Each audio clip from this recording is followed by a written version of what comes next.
Shirt. Well, I look a little better than you, period. It's a curse. George has got me worried, but I know where he's coming from. I've decided I'm going to shut up. You run the show. Okay, let's get back to our guest. Larry, welcome. I broke his leg twice. But this is a pod show. We try to keep it professional. But I think I could trach somebody with that if I had to. Okay, enough ads. But yeah. Talk about me again? No. Okay, good. So that means we're going to have to end this show.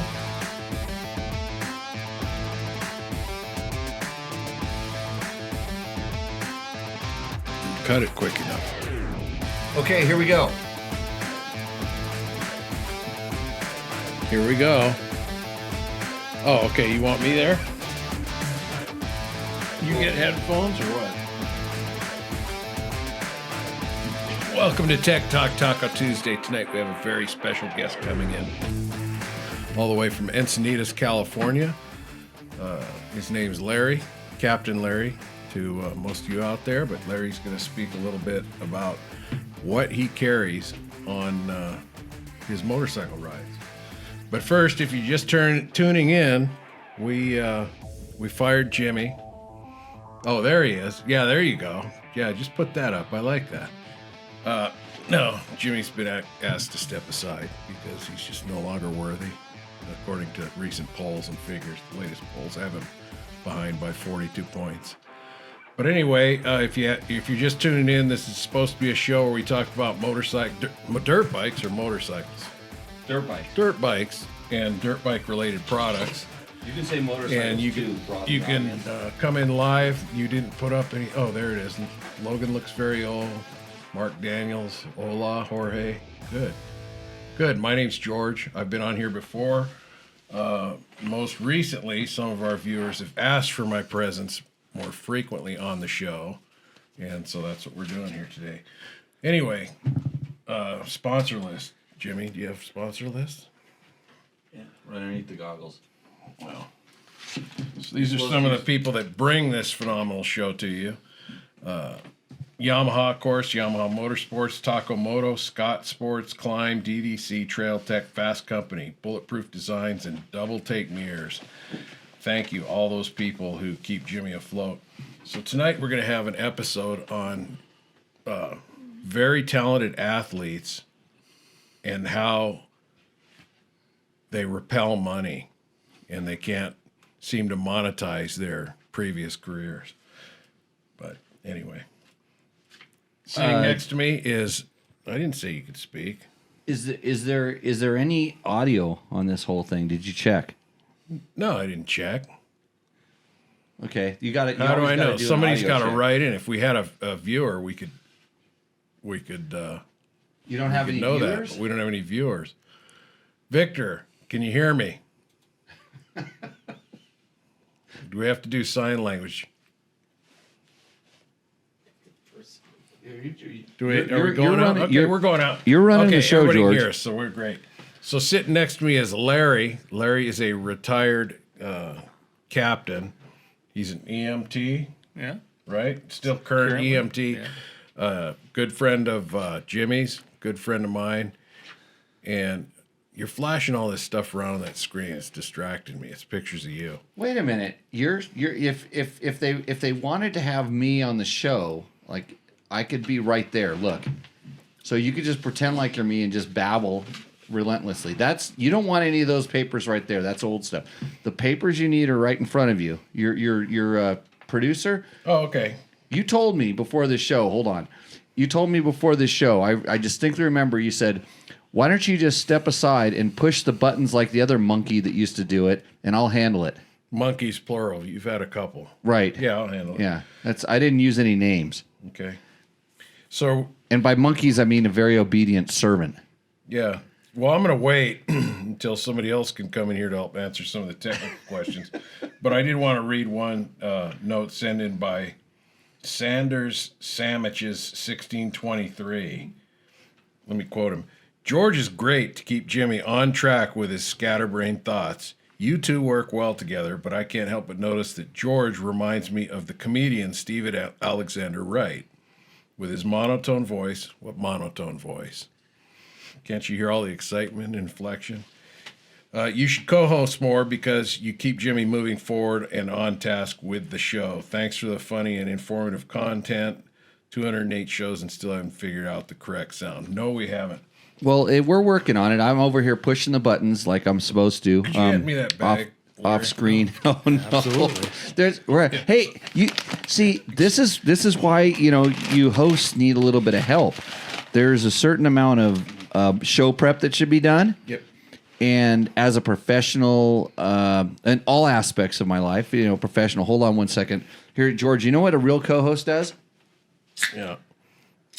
You got to get that off the screen up there. I can't even read what the people are, what your two follows are saying. So anyway, yeah, Victor sent this in because we have audio trouble. So I think we're going to have to list him as a sponsor. But is that what came out of that bag? Yeah, Victor thought this would help. You bought that. And so, we kind of thought maybe if you have one. Can you hear me, Larry? Oh, Can you hear me? absolutely. Can the producer over here get one too? Well, Clear as mud.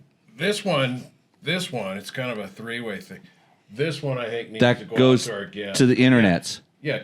I mean, can you hear me from there? But what about your producer? No, I can't hear you over here. Well, it's a failure on Victor's part. I think we need a So longer you're string. playing with this thing. It's called a cup on a string. What did you pay for that? No. You came for it. Did it come out of that Amazon bag that showed up earlier? Anyway, I got to keep Jimmy on track. These are really professional looking cups on a string. Jim, do you want to test this out and see whether it really works? Blanco, 100% agave. Jim, can you hear us? I can see it. So thanks, Victor. Our sound's already improved. It's working. Well, it's because I'm Agave. sitting here behind the controls. It's like if I can affect anything in the show. Here's how dedicated I am to this show. Although you can't see me right now. I mean, if you want to, I'm sure there's a way we can fix that if you're watching this live. We can get the best host ever there. But tonight you have George. He's gonna take care of this. It's no problem. But you got to remember all the things you need to do. And since I wasn't out just gallivanting around town enjoying, don't push any of those buttons. Yeah, don't push those buttons. Yeah, that thing's broken right now. That's what the big panic was But it before the shouldn't show. do anything. You could shut this whole thing down real quick.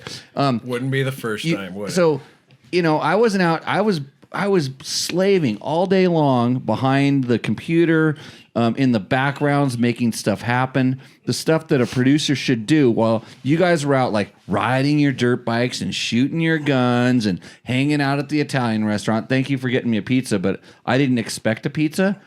You guys called and said, "Hey, Jimmy, why don't you?" Is this where I step in and get him back on the Back rails? on track. No. Back on track. It's just a motorcycle show. We talk about dirt bike and motorcycle related products, but Roger's looking for the locomotive. I'm trying to explain that I wasn't distracted from making this show excellent. I didn't succumb to the free dinner that you were going to offer me.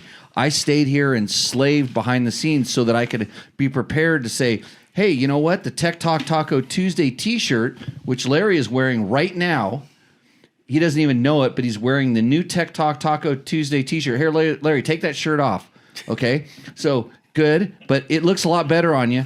You can order those now on the internets, and I'm going to put the link up in the chat. So if you haven't ordered yours, you'd better do it before this show or at least the next one, because we're going to place the order, and when they're done, they're done. Do you know about this, George? Oh, you were talking? What? Yeah.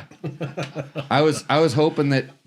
Good. So place your orders. Look at that shirt with a taco and the motorcycle. That was pretty good how you put it on Larry like that. I like What that. about you? You want to wear one too? So, yeah, I'd love Okay, it. good. Yeah, why don't you wear your tucked? Well, if you're a little bit taller, George, you could see the whole thing. But you look good in that shirt. I really think No, I think I do. that gray Tech Talk Taco Tuesday shirt works really good on you. It does. Yeah. But this is a pod show. We try to keep it professional. That's Yeah, that's it's another real nice professional. shirt. So let's get back to Those our ones guest. cost about $1,250 these days. Our guest, did you catch up on those? Is that the size of your order you put in? So anyway. I didn't get to that Thank part you. today. How Did do you I- get the schedule for our Which new one? our new class are you schedule? microphone 3 or what? Where does Am it I too shut- hot? where does Am it I a little shut hot down? on you guys? Where does it just shut it off? No, I can shut Get myself back to our down. guest. He came all the way here from California just to do this. Typically, you burn about the no. first 15 minutes of show with all our. Well, you do. That's all going to change. This isn't going to be an hour and 45 minutes of your life that Okay, you'll I've never just- get back instead of 2. I've decided I'm going to shut up. You run the show. Okay. let's get back to our guest. Larry, welcome. How are you? I'm doing fantastic. What have you been doing the last few days? Having a lot of fun out here. Taking the class with Jimmy, George, and Jim over here, and soaking it up and learning more. Yeah. What else did we do? What did we just get back from? Well, we did a little shotgun shooting out at the range, Yeah. and we did some 5-stand and some sporting clays. That took up the afternoon. A little bit. Guys, just to let you know, it's a motorcycle and motorcycle product related thing. And Larry, just step a little closer to that microphone for us there, would you? Alright. Good. But if you come And out scoot here, right up. Don't be scared. If you come out here to ride motorcycles, those are other things you can do to recreate. Go shoot. We talked about going and driving Corvettes really fast around the track over there, but we didn't do any of that. Yeah, not yet. Tell us a little bit about your background, where you come from. Oh, okay. Well, I ran part of the coastline in northern San Diego County for about 33 years. You ran part of it? ran were it you as- like the king, or? Well, public safety side of that. Yeah. So, basically a marine safety department, kind of like Baywatch. And so I had a great team of people that I worked with. Had a great career and did 33 years and just got out about 2.5 years ago. And now I'm able to go out and spend time and do things I enjoy and hang out with people. Yeah, so you mentioned Baywatch, so you brought that on. I did. Did you guys in the early days, what was Baywatch in the 80s? Yeah. Yeah. Did you guys do that really slow run? No. Down the beach to rescue people, through the surf? No, that wasn't. No, we were pretty fast about it. So anyway, I don't know if what generated this, but Jimmy thought it'd be kind of good to have you. I think I don't know if it was a question from somebody, but we always talk about what gear to take with you on the trail and what to minimize. And so we were talking the other day about. Okay, George, just Medically. the producer's stepping in here real quick. So See, he just can't help himself. no, Go ahead. no, so Larry's been on the show before. He's Captain Safety Larry. Okay. Yeah, but Larry he's trying Giles, to Captain. I get a Captain title lifted Safety. right So here. I guess we're having another episode of Captain But Safety. since you don't pay attention, you don't follow all the episodes. I heard you're behind a few I'm episode. old. Yeah, I'm behind a few. So Because it was only a 12-hour drive here, so I could only catch up on about 2 episodes. Anyway.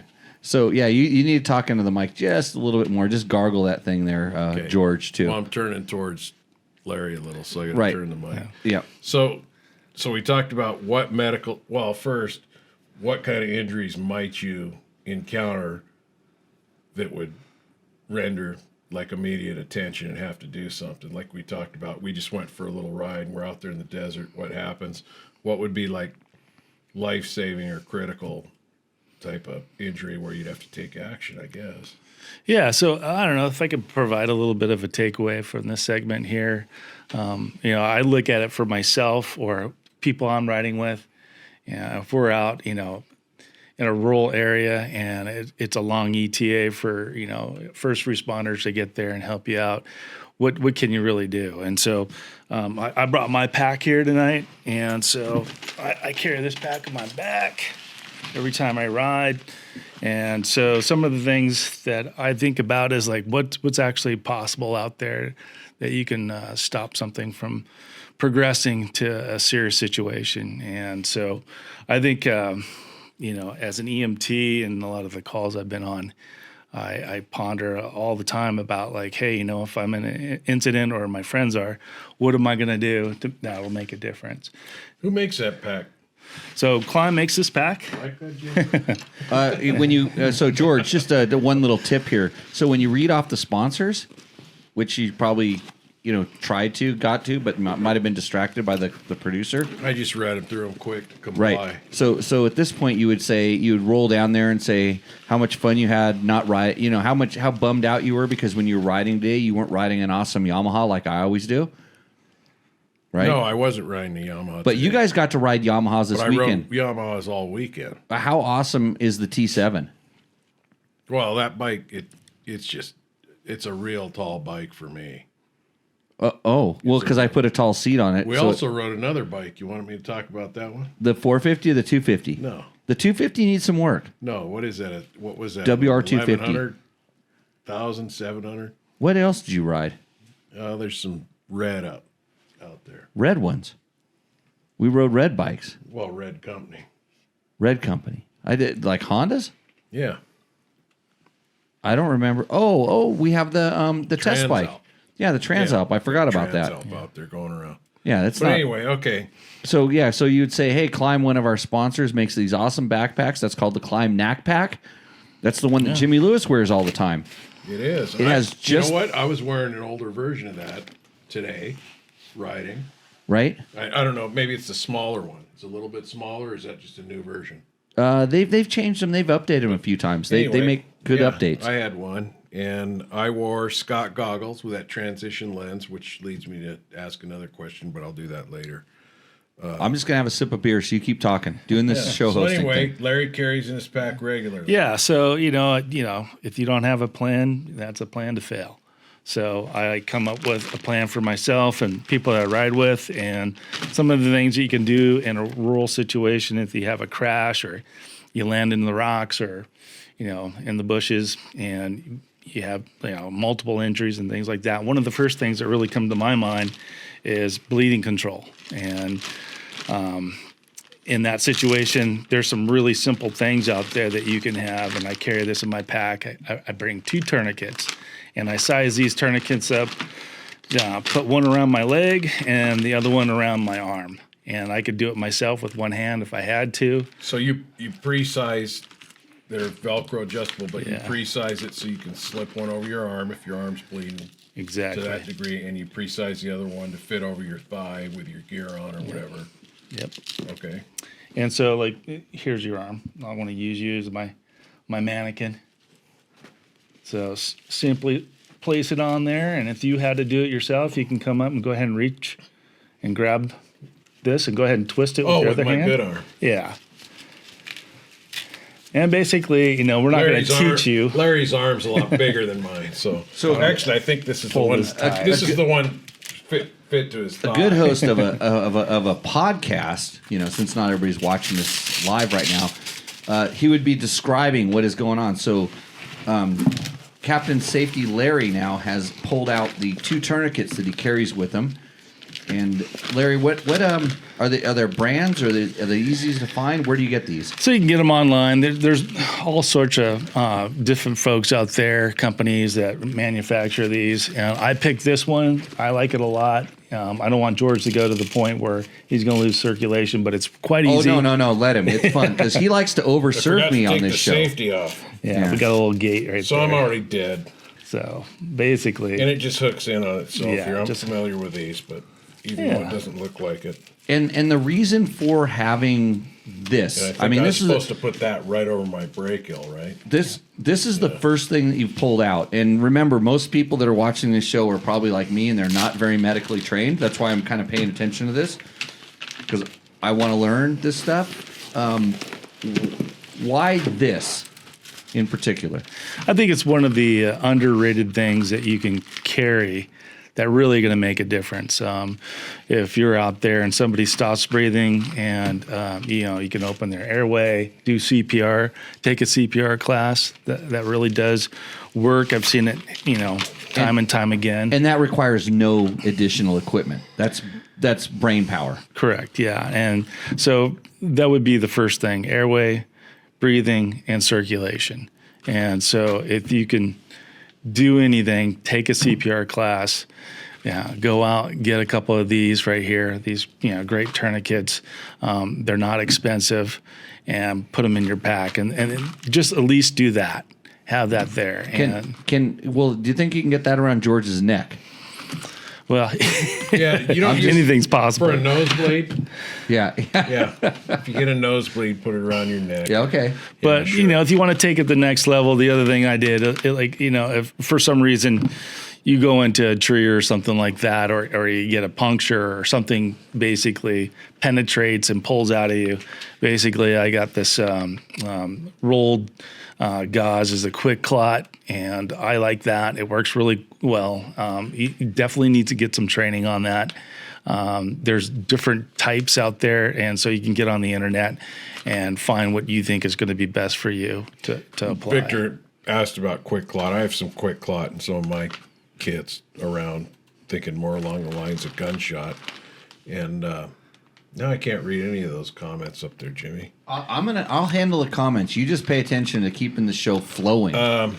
Yeah, like you the mentioned downhill river off a cliff that it usually is. Yeah, so the other night we were sitting around talking. You mentioned something pretty direct and eloquent, and I can't remember exactly what it was, but it basically said you're going to deal with getting a heart started or controlling bleeding are the two. You better do something now or it's just over. Yeah.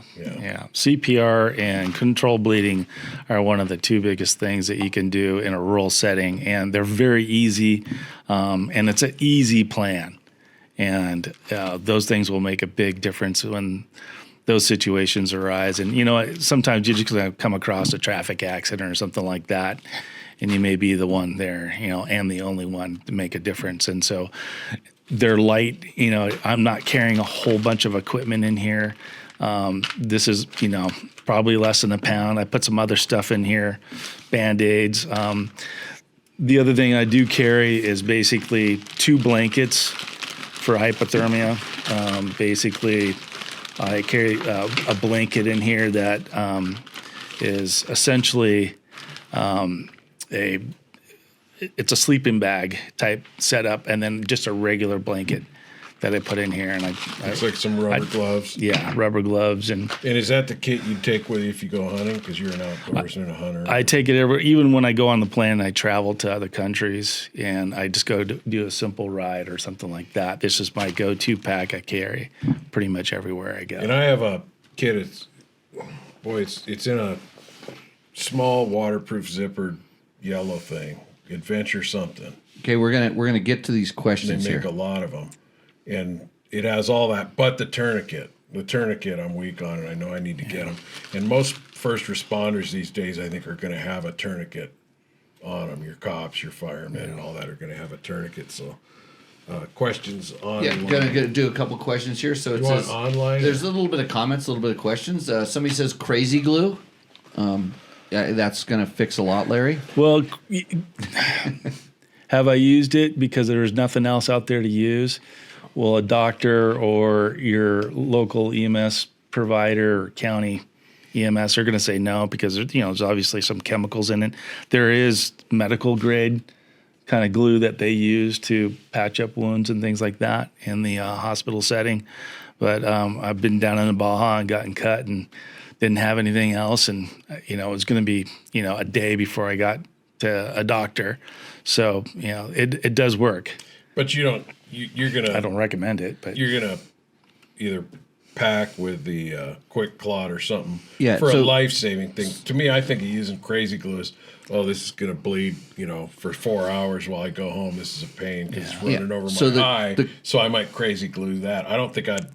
A life-threatening bleeding situation. Can you see you The using question crazy is, glue? do you recommend quick clot, or is What it is that better to noise I pack keep with hearing? gauze and keep pressure? We got to get to these questions, George. well, this quick clot that I carry right here is rolled gauze, and it's basically for temporary external use to control traumatic bleeding. That's what and you can use it, for large lacerations and get that in there. And get that wound packed and stop the bleeding. That's the goal. You want to reduce the volume loss of blood on an incident, out there in the field. So And basically, the ways to control bleeding are direct pressure, right? Yeah, exactly. A lot of direct pressure. And we spent a long time talking about that the other night around the it was clamp and pack. Was that the term? Yeah, clamp and pack. So clamp. Wendy Tidwell mentions, "Hey Jimmy," and I don't know why she's talking to me because I'm kind of off screen, but I am still a presence on this show, George. Just want you to know, the cheapest and best way to control bleeding in an emergency is a woman's Kotex pad. And stop laughing. yeah, No, that was kind of old school. We used to carry those in our kit for that. yeah. With technology, that's basically what they're made for, is to reduce the amount of blood flow. And there's just all sorts of ways that you can do in the field if you didn't have these, a belt. There's string bands, whatever you have Cut that you can make. the sleeve off your jersey. That'll work too. Cut the sleeve off your jersey and use that. Mark Daniels, one of the best pieces of kit is the Israel bandage. Same type of thing. It's a big feminine napkin looking thing with ties on it, correct? Is that what we're talking about? Are you familiar with those? It's got some long ties on it. I've seen them, yeah. Wrap around, yeah. Just pull them down, so. And Gregory mentions, learn how to protect against a femoral bleed out. My dentist friend taught me how to pressurize the femoral artery in the crotch. It ended up saving a man's life that crashed at the track. So we had, of course, a lot of laughter in the evening where it's not uncommon apparently with surfers, and you worked on the coast with all that, to get these groin injuries from the board popping up and crashes. So, you can't tourniquet something that high up in your leg. You can't put it around somebody's waist and tourniquet them at the waist. So you just have to get in there and clamp it and pack it with something if you got, and do all you can.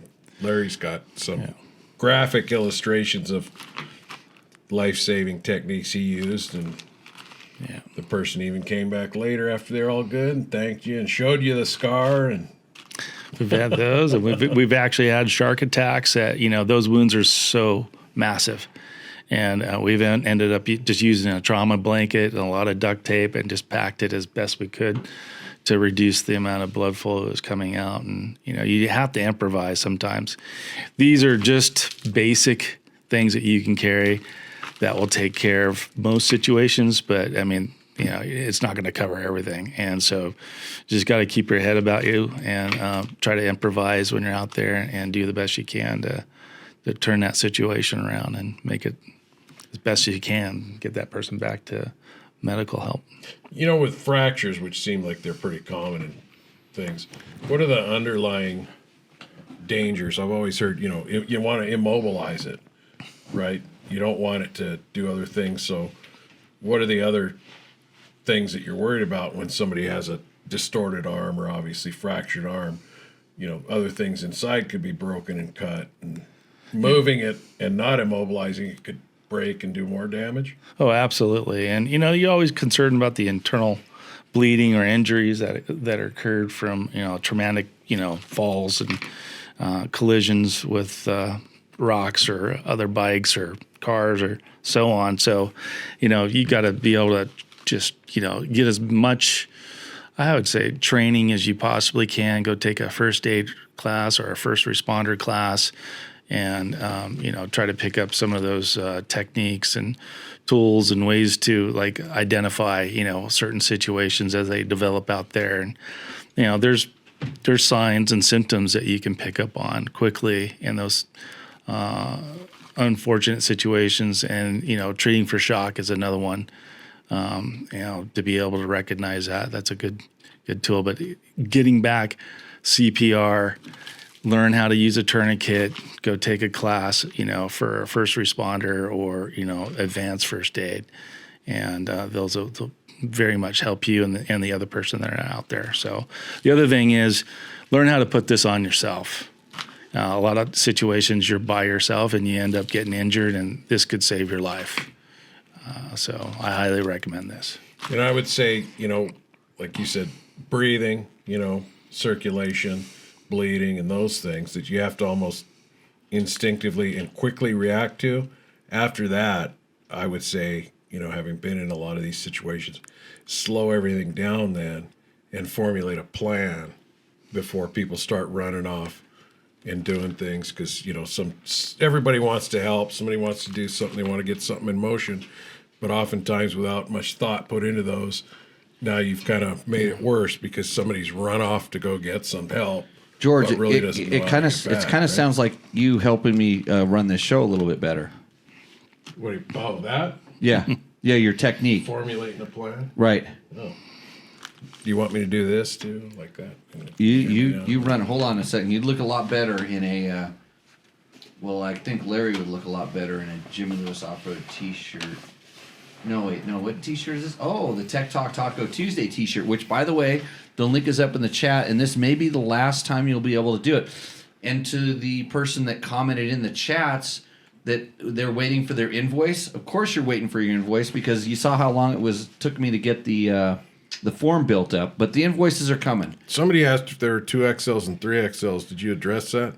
I don't think at the moment we have the capabilities to do 2X and 3X because So you're fat shaming. well, we don't have extra smaller child sizes too, so we're only taking care of the money making options. So the little people are also discriminated against. Right? Yeah, children especially. Okay.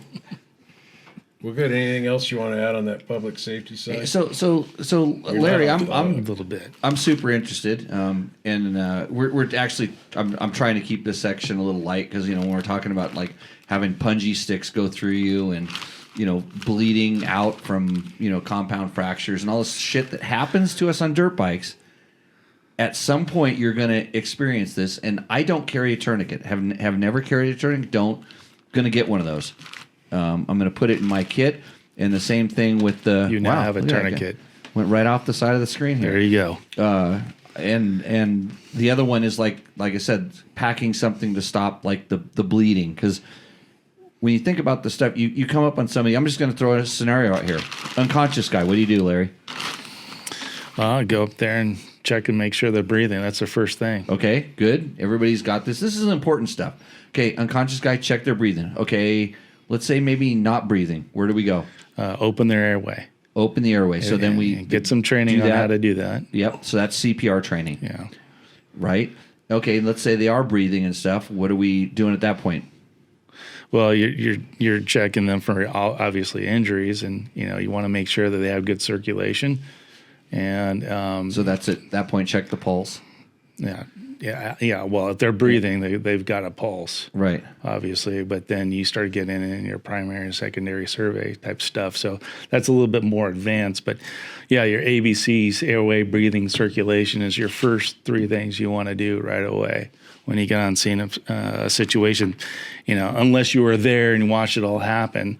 Because sometimes you come up on somebody and you don't know what's happened, and I know this from experience seeing it. They could be kind of wadded up and stuff. You don't necessarily want to start moving them around and shaking them around because if it is like has something to do with spinal injuries and stuff like that, you got to be careful at that point. Yeah. Number one, if they're not breathing, you got to roll them over because if they are not breathing, they're gonna die. So it doesn't matter how wadded up they are. First thing is get them so they can start breathing. If they have a compromised airway, and if they're not breathing, and you can't get, that's not working, then you got to start doing CPR as quick as you Okay, can. yeah, good. So, because they're gonna die if you don't do that. Right. And It's so just don't. there's a procedure based on what's the most mandatory thing to do right now. Everything else ABCs. is secondary. That's what he was saying about the ABCs. Yeah. Yeah. So, and a lot of people like, oh, don't touch them, or you can injure them further. But hey, look, if they're not breathing, that's the number one thing. That person needs to be able to breathe in order to survive. So that's your first priority. And I'll set back. First is scene safety. You want to make sure that before you go in there, you're not going to get injured, and because if you're injured, in the course of doing that, then obviously that person's not going to get any help from you. The other thing is what kind of situation are they in? Is there fuel all around them? Is there a fire? I don't know what the scenario is. Right. But look that and they're like, oh, hey, look, they're getting ready to fall off a cliff. Or- get them out of that area. Or you're on the somewhere backside of a hill during a race. Right. Stop. What's more important? Stop people stopping from the coming traffic first. or trying to Right. deal with him. But It's just all situational awareness, and me from doing this for so long. I really shouldn't. Hold on a second here, George. I'll fix this. I'll take over real quick. There we go. This is Jimmy Lewis. I used to be the host of this show.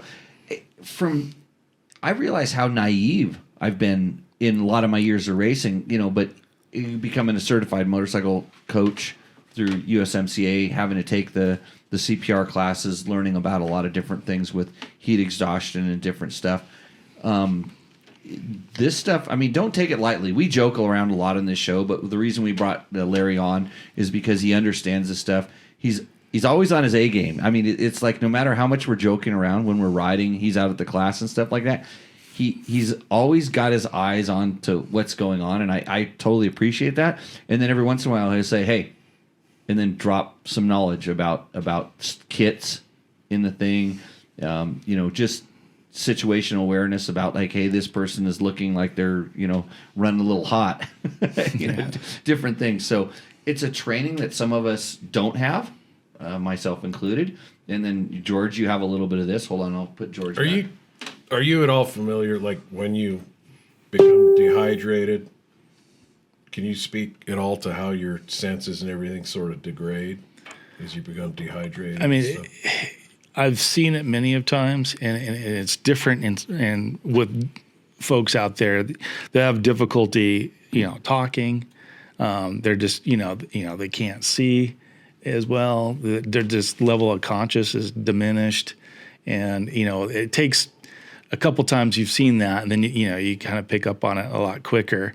And the general presentation of that person, I just look at them right away. I'm like, I could size them up and go, like, they're having a problem. Something's happening. They're reacting to something. So are they, exposed to, too much cold, heat? They could be having, not enough fluids on board. So, I've heard some people talk about dehydration, and he seemed to kind of know what he was talking about. I don't know what kind of authority it was. But basically, by the time you think you're thirsty, a lot of your things have degraded quite a bit. Your decision making, and there's been a lot of things that have started to slow down, and you're just not processing and firing on all cylinders. Yeah, and your body's starting to react, and it's starting to shut certain things down so it can focus, the body's resources, to keep you alive, keep you breathing, get that circulation going. It's trying to either cool you down or warm you up. And so, out here in the desert, you get both. You get heat and cold. And so, that's another thing is bring the right thermal type of clothing with you. And, don't skimp on, cheap stuff. Buy the good stuff and just do your research on that. And before you go, get a size up, have a good plan, find out what the weather's doing and, dress and pack appropriately for that. So. George, good time to throw in a plug for Climb Gear. Climb Gear, yeah. No, and I've had a lot of Climb Gear, and not just, because they're a sponsor of your show before that. And I love my Climb Gear. They've got some really good vented stuff. My go-to if I'm traveling, for a long time in multiple weathers, I wear the name just escaped me. Climb's Big Adventure suit, the top and bottom. Somebody out there will know. The Dakar one. No, it's not the Dakar because this is totally waterproof. All the zippers shut, but it's vented really well. It'll come to me later in the show, but yeah. The Latitude? No, good. No, I don't even know if you have that one. Jim from the Peanut Gallery? What's your jacket, Jim? The one you used to always wear? Badlands? Badlands. They're Badlands suit if I'm going somewhere. And I've been in places where it was, like from between 90 degrees and then up into the snow line and stuff like that. And that was just really good stuff. Wore it on my Harley when I rode a Harley. Along the medical stuff, I rode for a long time with a guy that was a diabetic undiagnosed. And he crashed a couple of bikes, one of them really serious. And right before he really got diagnosed,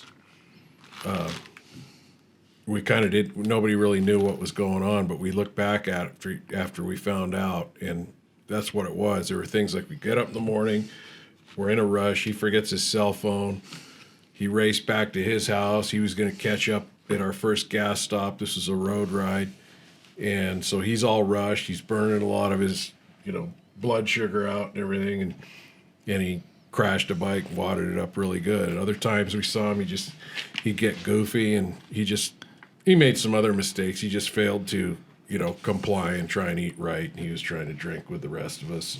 And, it was just bad. But it pays to know a little bit about the people you ride with, because you might be confronted with that.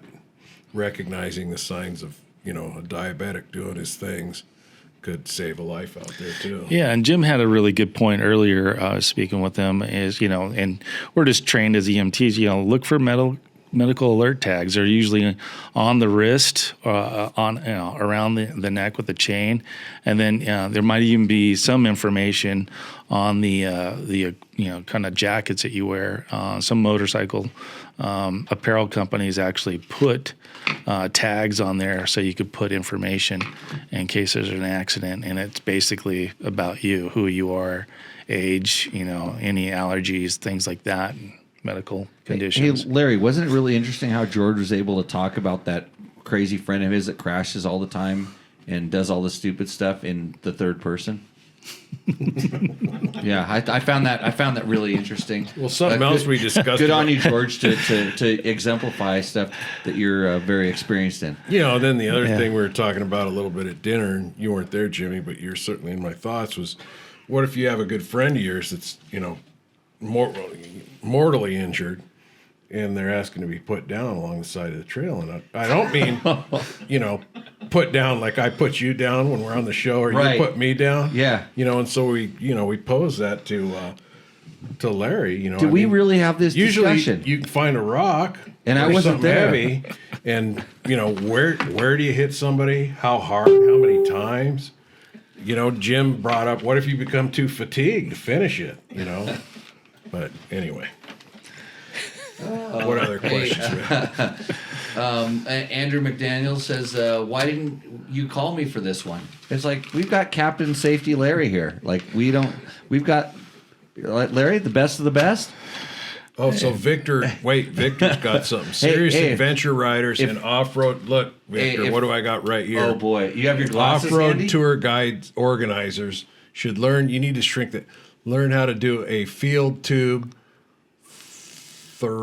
thoracostomy. That's actually common necessary. Look, Milwaukee, who's not a sponsor of my voice, but I think I could trach somebody with that if I had to. Always wanted to try it, just haven't had the opportunity yet. So let's ride soon, Victor.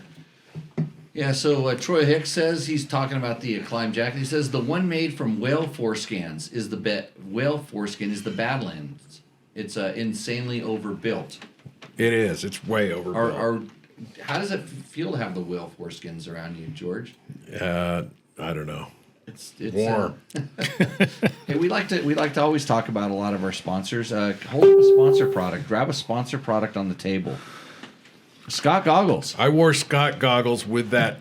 I got a question here. The transition. The transition lens is Right. my go-to with these Scott. They're called, what are these? The Scott There's a lot of different ones. Prospect. Yeah, is what I have, and I have the transition lens. My question is, over time, are you aware if those transition lenses become less photoactive? Because I feel like mine's not darkening like it used to. So I'll just tell you from my experience today, the sun wasn't as harsh. There was kind of like a little bit of a haze and cloud cover and stuff. So I'm going to say that might have affected it. But I think that over time, I'm pretty sure whatever that's going on inside of that lens, probably, it's a chemical reaction of some sort, and based on heat, or I don't know how it works. So if we got any of those chemical engineers out there, I could call up. I got a contact. I could call up somebody at Scott. Mm-hmm. But I tell you what, in my experience, I've never had a lens degrade before I scratched the crap out of it. You know what I mean? It was like generally. And how old is your lens? It's a few years old. Okay. You know what? I have another one in my Climb helmet bag with all my other stuff that I haven't put on. And the only reason I got the ones with the tear-offs is I was kind of cheap, and I thought, well, the tear-offs will protect the lens, but I don't put tear-offs on. And a racer, and I don't know if you agree with this, he asked me once, he says, George, you know how many tear-offs you put on? And I said, no, what do you put on for a race? Flat track guy, Chris Carr. He says, you keep putting them on till you can't see, and then you put one more. But, I hate to sound like, a cocky racer that thought, differently, but like, I'm going to be in front from the start, so why do I need these things? I was never that cocky, but I know a racer that pulled them all off on the start line because he said, I'm just going to hole shot and smoke everybody. What about lap traffic? By that time the mud's gone, scraped off the track, however it works. But whatever. So UV light, says Chris Volkler, photosensitive. So would that? But in order for it to be photosensitive, there's got to be some sort of a. Was there a chemical reaction going on in there, or how does it? I mean, there's got to be something that's occurring inside of that lens that it would. I would think like anything, it has to be a wear item. But I don't know. This is beyond my scope of expertise. Ask me about pistons and suspension fluid and all that stuff. I got a good answer, but How about a thermos? a thermos? Yeah, it keeps hot things hot and cold things cold, but how do it know? Polymer changes orientation. Okay, so Chris, over molecule moves to block light. So Chris, this is interesting. Is that Speaking of the microphone there, would you, Jimmy? Will that happen all the time? Oh, you're not hearing me that well in your headset when right you now. turn? This microphone's not the best one because the what do they call this person? The button monkey. Larry's been worried about this, how the show was going to go for 3 days, and he wanted this like nice package presented to look well. And now he's just sitting over there going, "This is a shit show here." This is rated R, by the way, for language and mild nudity. The button monkey. Hold on, I'm going to cover you guys up now that you just said that. That's really bad. So if you're looking for the Dirt Bike Test T-shirt, look you can get there's your former host, and there's the T-shirt right there. The button monkey over here is doing his best to kind of keep this show in order because that's what this guy does. Because I was looking at some other stuff. Okay, Chris says the more it's used, the less active over time. Then it just flashes something. You guys are talking about tear-offs, but check out the overlays from... Why is this Google cut off? Zone? Brian England. From Google Zone on Instagram. They work awesome for mud, dust, water, and even after swiping with my thumb I wanna for hear multiple about days. this. No real scratches, fits over my lens. Is that like a screen protector? You get it on there right, and then you can just wipe it? Goggle Zone, not Google Zone, by the way. But I Can you read it fix wrong. this so I can read it, Mr. Producer? No, I can't. That thing that you have there, I can't fix. That's on a whole Okay, anyway, different. I'm sorry. I'll just read what I have in thing. front of me like Logan used to. Oh, That we got to look into that. We need to get. You need to. Oh, you want test some Logan of that. back because they said you didn't look like Logan. Or I Logan want you looks to older. test some of that stuff. Get some of those, Jimmy. Okay. We need them. I'll do my best. I'm only here to serve. So So can we order a shirt? a T-shirt? Okay, Apparently. hold on a second. The information, I'm pasting it into the chat right now because this is the only way that the show's ever going to go on is if we only sell 10,000 T-shirts. I've set that number in my head, and right now we're at 12. Oh, we got a plan here. Who's in the mail? We got plans to boost Jimmy's Oh, are you going to read the mail, George? retirement thing. What? I would start banging out the sponsors one more time right about now. You thank them from the bottom. Start thanking Double Take Mirrors. Double take mirrors. I used a double take mirror this morning. On our ride today, I had double take mirrors on my bike. They're great. Larry's Double Take Mirror is always standing erect on his bike. Straight up and down. Yeah, I fold mine down a lot. Mine like swing a little low, but Larry's is always up so you can see what's going on behind him. I'm not that scared about what's going on behind me. You're talking about, Hoff over here doing the slow run on the beach. So, of course, he's going to be more erect than you. God. Bulletproof designs. Now, who are you worried about more, Larry? Look. The current host of this show, or this ding dong producer that didn't give you any prep? George has got me worried, but I know where he's coming from. Because Okay. we're both, well, you might run for office. I'm not. You I haven't just said don't anything care. yet on this show that I feel could be used against you, even in an election campaign, which is pretty good. George and Logan should debate global warming. Yeah, you know what? Like, you want to get into green energy and everything. I'm just so fed up. I'll talk about it. Not on this show. I'm trying really hard not to. Fasst Company. So I think, do I have a Fasst Company kickstand on my 300? They make a real good. No, Trail Tech. But you don't have a Trail Tech Okay. kickstand. I believe you have a Pro Moto Billet kickstand. On the 500, the 300, I got a Trail Tech. Oh, Trail Tech. Right. Yeah, they're Trail Tech. upgraded. So that's the next one, Trail Tech. DDC, I know I got DDC sprockets. I just looked at my sprockets because I neglect all that stuff pretty good. And my rear sprocket looked really good. I haven't looked at the front sprocket. But anyway, chain looked a little Hey, Larry, Warren. how was the DDC sprocket on your bike? Awesome. Yeah. Thank you very much. And I know I have to give it back to you, but you're gonna have to help me take it back off. Right, we tuned Larry's bike up a little bit. He came with an ultra soft moose. 2 of them. The front's really soft. bad too. Yeah, he heard it. It was talking to him the last couple of days. Jim and I told him, just switch. You bang it up, just switch it out with one laying around here. We do it all the time. Get it Yeah, so straight. as much as you want to have Larry on your ride for his safety, you're a little concerned with his motorcycles. His motorcycles. Concerned with him? Yeah, a little concerned. Bike was fine. No, that bike was. I rode his bike. Is that a 350? It's 350. Yeah, It 350. felt really good. I did notice. I think the forks are a little, twisted Uh-huh. from a tweak. That and the clutch lever's up and the brake lever's down. Okay. Yeah. I was more worried about when we. I can't reach up. them very well. That's my other Well, problem. and that brake lever is adjustable, or the clutch lever, and it's way out there. George, we were messing I around wasn't with George. that. Going there. Okay, Good. both of you guys hold up your hands to the screen, and you're going to see a sizable difference in. Oh, maybe not as bad as I thought. Sizable difference in hand size. Yeah, that's good. No, we were talking about that because I looked at Larry. Larry's a pretty good sized guy. How tall are you? 6'1". 6'1", and he got kind of size 10 shoe. That's what I wear. So I don't know, small hands, small feet. Yeah, I don't know. more dexterity. Might have got shorted. So, no, I was just worried about the Makes it easier to clamp and pack though. clamp and Clamp and And pack. have all that other stuff interfering. That's a whole nother story. Not like that other story I was telling at breakfast. Glad I didn't get hit with that. Well, nobody knows what you're talking about at breakfast. No, they don't. So the Larry showed up with a moose that was substantially compromised, but probably awesome for super slow single track riding. Yeah, we call it an extreme enduro moose, and so we just swapped out a wheel, and now he's ready for his second set of wheels. Gonna get that bike all tuned up so you can go trail ride one day and Yeah, field if you sport got the a next. used set of KTM wheels for sale, post them up. I see those and they're pricey, like what people ask for their used sets are pretty pricey. The Supermoto guys. have What's those Troy things, Hicks so. say? Leaded what?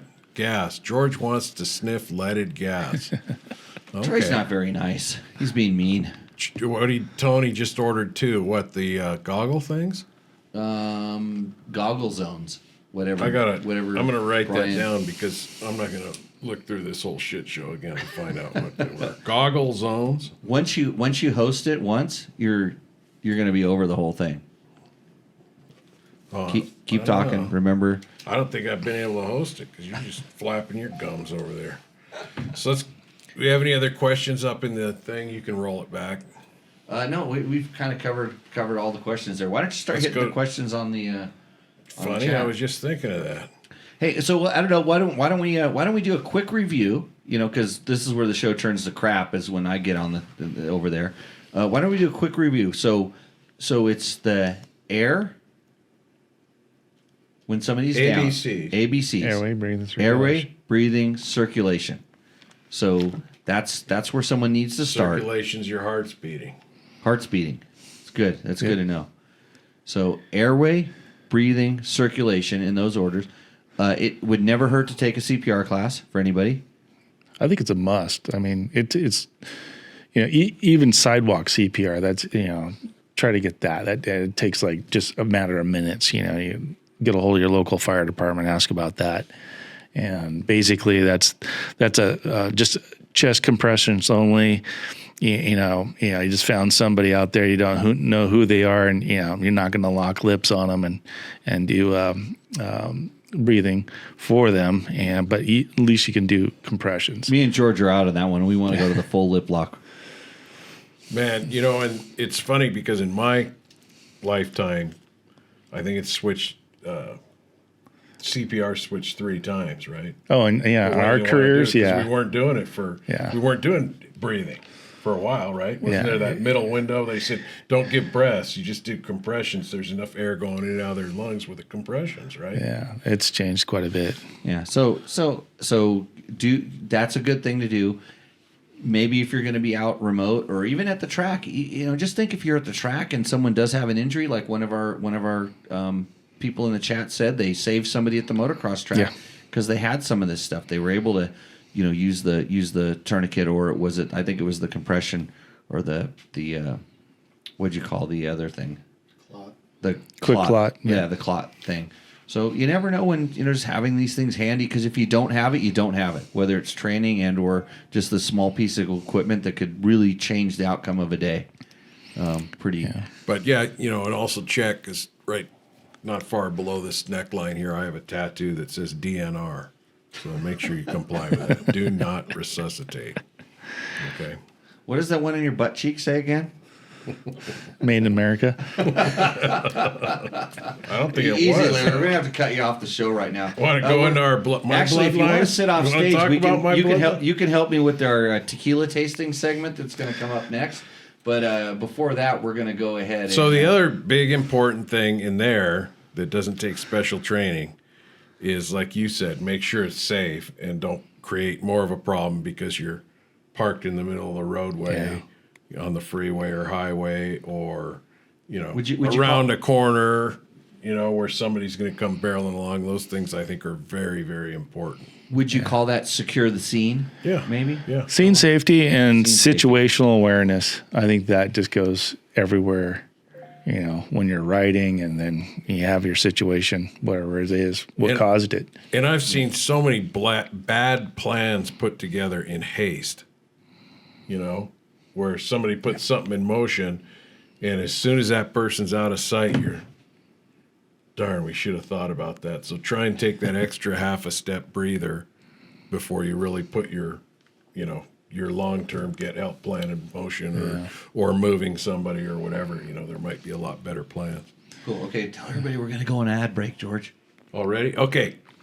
We'll be back after this commercial. The defending champion. Do we have a hot mic, Victor? Yamaha Call me. YZ450F.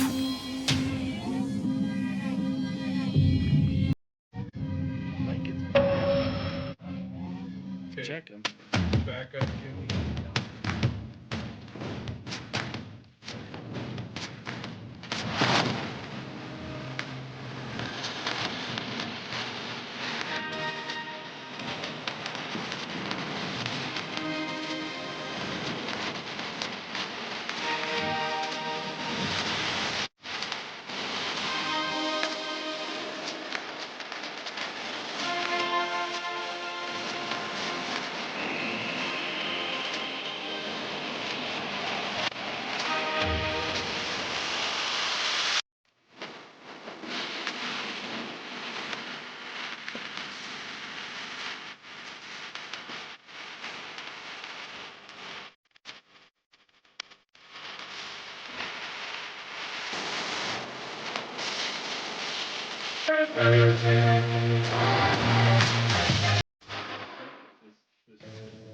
What's up, Moto Buddies? Mike here from Taco Moto Co. What is the Taco Touch? It's the best service in the industry. Virtually 24/7 tech support via email or text, and it's like having a dirt bike doctor on call every day of the year, helping you fix your bike or recommend parts or setups for you. If you've ever received an order from us, you'll know that the Taco Touch extends to our fulfillment, and our orders come with the coolest stickers that you've ever had, buying parts from anybody before, and a handful of root beer barrel candies. All of our Taco Moto Co. branded components come with a no questions asked lifetime warranty, and we'll even extend out the warranty of other manufacturers, OEM, and aftermarket parts where we can, sometimes for life. We test and tune endlessly and exhaustively and obsessively. We're trying to destroy everything that we can before you get your hands on it, to look for weaknesses and to improve it, or to make recommendations to the manufacturer. And if it's something that doesn't meet grade, then we don't offer it on the store. Everything that we carry is something that we have personally used, tested, and ridden, and raced, and knows meets the high Taco Touch demanding standard. Go out and get some adventure.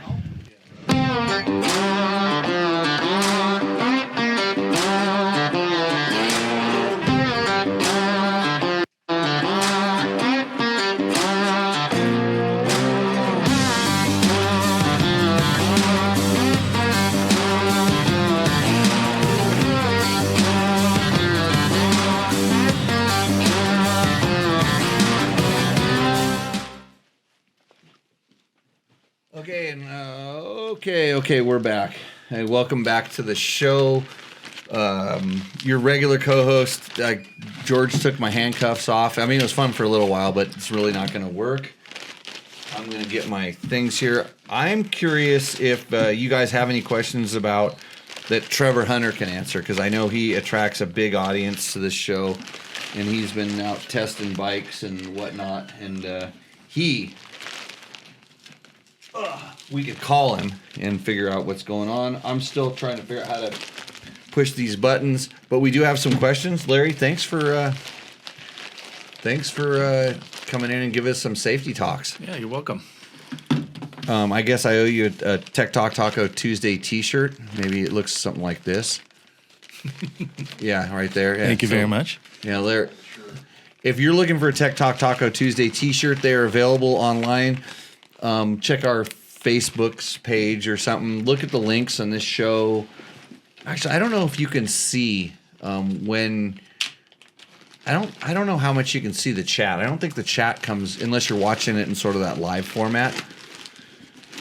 Not really sure how it works out, but anyways, like to thank Yamaha, Taco Moto, Scott Sports, Climb, DDC, Trail Tech kickstand, George.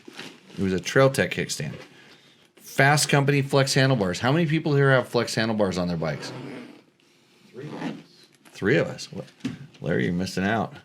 I gotta go check. Your wrists aren't that sore yet. What? I don't have flex bars. I don't Oh, know. George doesn't have flex bars. Oh, 3 sets. yeah, on the list. You're a tough guy. And of course, double take mirrors. Hey, check out Jerry Bernardo's book on Amazon. Speaking of Jerry, part of the club, coffee brewed with a graveyard mist. I think we should do a reading from this maybe at the end of the show, to do a little reading from this. I'm not really sure, but maybe not. I mean, it's bad. You have some really awesome bad dreams. But Jerry, big fan of the show. So if you're wondering how we got the design on the Tech Talk Taco Tuesday T-shirt, it was with a lot of help from Jerry, and he wants to see this succeed, and that's why he's always helping us out with different logos and stuff. I wonder if I have our 200 logo. I wanted to put that up there. No, that's not it. And that's not it either. Okay, you're just going to have to pretend that you didn't see any of that. But I'm going to fix this whole show before we get going. But this is what we answer. This is where we answer your motorcycle and motorcycle product related questions. I have some questions coming to me. Larry decided he was going to read them off. I don't have my glasses. Oh, great. George, thanks for setting up Larry here for doing the questions. You gotta come in and help him out. He's like Logan never said that. Logan always made a valiant effort to read the questions, even if he had a hard time deciphering what you meant in your words that were spelled with letters and all that stuff. Your camera out there. Maybe. Geriatric show here. This is pretty funny. That's okay. Okay, James George says Frazier. get the T-shirt. Look at that. Look at how that lined up. So perfect. Good at it. Okay, what's our first question, George? Larry doesn't use glasses. Hi, I have a 2014 YZ252 stroke with the Pro Circuit Works pipe installed. I'm deciding between the R304 Shorty silencer and the 304 factory silencer. Which silencer will give me more over rev and top end power? Over rev is by definition not power, right? Yeah, over rev is when the power starts tapering. But over rev, like you don't want a sharp sign off. So this is a really good question. It's an interesting question. This mostly applies to two strokes. When we start talking specifically about mufflers, the two strokes are way more sensitive to mufflers than four strokes are. Although four strokes can be sensitive too, but since it actually closes the exhaust valve, it's not like you're dealing with a piston that with the open exhaust port is very sensitive to those both pressure waves and sound waves and all that stuff. So, in my experience, the shorter the muffler and the bigger the opening of the muffler, the more snap you get, the more violently the motor kind of like I don't want to say revs up, but where it kind of starts to function to where it gets into, we'll call it like peak, where things are starting to work. Like the pipe has a big influence on that, but generally the pipes are kind of similar, but the muffler can change that. You can tune it with the muffler. And so the shorter and the bigger the opening, the more kind of snap and bang you're going to get. So less resistance, basically. It sounds like you're talking about Yes. for the exhaust to get out. Yeah, it's a sharper, quicker response. It can hit harder. Sometimes it can delay it. It depends. There's a correlation between length and diameter, and the longer the diameter of the opening, and that actually starts way back at the. There we go. That starts way back at the stinger where the last cone ends. That's where the kind of the diameter thing starts. Larry. And then just small ones too. And you're pouring for me and George. No, and I'll drink his. Yeah, he'll drink his. Yeah. So, but that means I do small ones here on the show. So, but the length can kind of add to that diameter effect. So if you can have a bigger diameter and a longer muffler, and so it's combination. It'll choke it down more. A little bit. Yeah. But not as much as going to smaller diameter. But anyway, so and the thing is that most people don't have the opportunities to try all these different things. It's just what's available. So when you look at what's available and you see it, so shorter means snappier, shorter means louder, shorter means also way less over rev or way more over rev. Because usually the shorter doesn't make as much peak power, in my experience.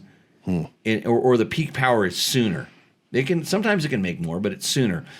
So if you're looking for more over rev and higher peak power, and this is a super slippery slope, you would want to go with the longer muffler, smaller diameter. And the smaller diameter increases the heat, and that makes the bike more prone to seizing and different bad things happening. So Troy Hicks is wondering if length or girth is more desirable. And I guess we'd have to put that one back at you, Troy. What do you think? For me, I like a lot of length with not much girth. Okay. Yeah. Like, look at it as just a snake, a muffler snake. So I want a long snake on my muffler. Back to the true question. So are these different? These two, Larry? So basically, you need to hand me the bottle so I can explain what they are on Don the show. Cayo. Looks like a Don Cayo. I didn't even see. Well, that's there. That's one of them. But I'll try to let you know. So if I'm summarizing what Jimmy thinks is for that top end, maybe the shorter silencer. No, rather than the factory one. He wants to know. Well, he has the deciding between the R304 shorty silencer and the 304 factory silencer. Yeah, so the 304, not the shorty. If you want more over rev, don't go with the shorty. Oh, that's different than what I was getting out of that. Like more over rev, generally longer muffler. I mean, you can with a shorty, you can get way more over rev, but it's way flatter for way longer. It's too much. Like shorties, like just they have a real sharp peak. And where longer mufflers have a more rounded peak, like the horsepower curve goes up, and then we call it sign off. A shorty has sign off, where a longer muffler has more over rev. Hopefully that helps. I could so derail this conversation, but no, I won't. Okay, because it was factual knowledge based on years. Hopefully, and years of Jamie Frazier is in, and if that didn't If that didn't answer your question, you got follow-up posted up there. I think we have another muffler question. Max Flight 777. Love you guys! Exclamation point. Great. Jade at JDM 1200. This one's 3 R's. Hey Jimmy, thanks for all you do for the moto community. I'm sure you've heard that Cref Moto just shut down. I saw that on there the other day. Bad luck for me as I was about to send my suspension in for service. Craft Moto, do you have any inside scoop on that? So no, I don't. And how long have they been around? They've been around for a while. It seems like I've only heard about them a couple years. Okay, so they have a strong following in the Pacific Northwest. Definitely more. They're Bend, Oregon based, and I don't know. I mean, I just kind of saw that, and some people said, oh, it was a rumor and all this other stuff. But I do know that this same guy that was running that was also responsible for a very successful downhill mountain bike, kind of moose-like thing. It's like a Somebody said that it's a liner for a like mountain bike Cush tire. Core or I saw something. that on Yeah. the Facebook. So I knew they made these also, and I just suspect that is a much better business to be in. I mean, the suspension modification / tuning business is a very personalized business, and I think when you go from where they were kind of like local and regional to actually getting a lot bigger, and they had a lot of really trick components. We tested some of them. The stuff was good. The test speaks to itself, but now it doesn't speak to anybody because you can't get it done, evidently. They made some good things and had some good designs, and I bet you that and they weren't cheap. It wasn't inexpensive. I don't want to call it cheap. I'll bet you when you start getting to that thing, I mean, you have to have a few different employees there. You have to have some really smart people making these parts, and then you got to be able to sell it. And the suspension these days is very, very good. And to improve upon it, the factory stuff that's just coming out. yeah. The factory stuff that's coming out, or it's like, why am I going to send it to I don't know. I'm speculating here, but so I have a guy, George, at ESP Suspension. He's in Pasadena, California. You might know him. Yeah, just got a shock back. Let me read this first. Okay. So the last part on the second page of this JDM 1200 was, since Kreft has their own specific valving, revalve control for the WP Explorer fork, who would you recommend servicing the forks now? Thanks in advance. Okay, so I'm not going to just go straight to George, and I would send my That's stuff the to Georgia shock guy at I would ESP. George has seen the Kreft stuff. He's worked on different Kreft things before. We talked about different things and why they do what they do and how they do it. Because, in all honesty, did you just say you weren't going to go back to George, or are you still going? To George? I go to George because I just send him my stuff, and he knows me. He knows my settings. He knows how to make it work, and we test stuff together. Like, I'll send him something, and like last time I bought. You just won't pay for it, because when I sent my shock in, I said Jimmy might pick it up. He goes, "Oh, good, Jimmy owes me money." Well, what do you mean I won't pay for it? Is I haven't sent him the check. I pay him to do my suspension work. Every once in a while he'll do me a good, and I haven't sold him just yet on this show. He's been on the show before. Yeah, no, I know. When I go, hey, tell George Tech Talk Taco Tuesday said it's going to give you 50% off on ESP suspension work. By the way, let me say that again so that it picks up. Tech Talk Taco Tuesday said George at ESP is going to give you 50% off on suspension work. And somebody's going to hear this, and they're going to call up George at ESP and say, Tech Talk Taco Tuesday said you're going to get 50% off on suspension work. And now George is so pissed off at me because he's going to get calls from somebody who heard that one section of the show. And then I'm going to say, hey, George, I have no influence on these people. They're doing what they want to do. I don't know where we they have no promise to the viewers No. that any of this is true. So, anyways, you're if he gives you a discount because I said that, you need to call me up and give me a discount on something. There you go. And I look at it different. These are all small businesses. Don't Right. So don't push them for big discounts. So back to the original point. Yeah, if you have Kreft stuff with a revalve control, a good suspension guy will understand exactly what that is, because if you don't turn the knob on your suspension control, it's just like you have a fixed mid speed valve.